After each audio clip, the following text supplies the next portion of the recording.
మరి భారతదేశ అభివృద్ధిలో తెలంగాణ భాగస్వామ్యం లేదా? ఎందుకు తెలంగాణ పట్ల బీజేపీకి ఇంత కక్ష అని నేను అడుగుతా ఉన్నా. ఎందుకు బీజేపీ తెలంగాణ మీద పగబట్టింది అని నేను అడుగుతా ఉన్నా. ఇవాళ మీరు పోలవరం జాతీయ ప్రాజెక్ట్ ఇచ్చారు ఆంధ్రప్రదేశ్కు, సంతోషం, వి వెల్కమ్, మాకేం జలసీ లేదు. మాకెందుకు జాతీయ ప్రాజెక్ట్ ఇవ్వరు?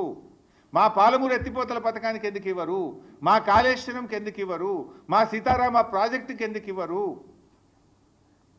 ఆంధ్రప్రదేశ్కి ఆల్రెడీ పోలవరం జాతీయ ప్రాజెక్ట్ ఇచ్చారు. ఇప్పుడు రెండవది గోదావరి బండ్కచెర్లకు కూడా 80,000 కోట్ల రూపాయలు ఇస్తామంటున్నారు. దానికి 80,000 ఇస్తారు, పోలవరంకు 80,000 కోట్లు, దాదాపు 80,000 దాటుతుంది పోలవరం కూడా. అంటే 1,60,000 కోట్ల రూపాయలు ప్రాజెక్టుల నిర్మాణానికి ఆంధ్రప్రదేశ్కు సమకూరుస్తున్నారు.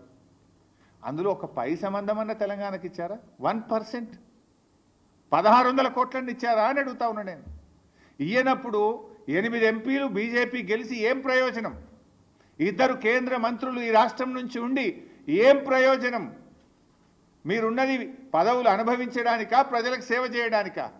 ఈ రాష్ట్ర హక్కులు కాపాడడానికా, ఈ రాష్ట్ర హక్కులు హరిస్తుంటే కళ్ళు మూసుకొని కూర్చోవడానికి ఉన్నారా అని చెప్పి నేను అడుగుతా ఉన్నా.